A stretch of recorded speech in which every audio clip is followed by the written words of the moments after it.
How to hide and unhide Snapchat charms.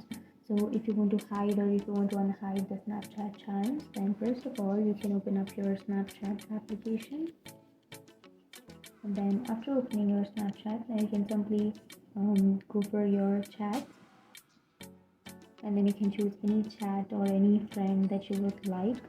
So I'll be choosing this friend. Simply tap on their profile, and if you scroll all the way down, here you will have charms. So here I only have one charm with this friend, so that is snap use. So if you want to unhide or if you want to hide the charms, then what you have to do is simply tap on that charm, and then on the upper right side of your charm you will have a three dots icon. Tap on that, and here you will have an option of hide charm.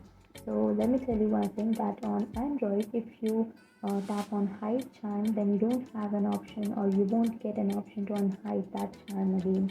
So um, choose wisely which charm you would like to hide. And on Apple devices or on iOS, you can have both the options, but on Android, you don't have unhide option. You can only have the hide option.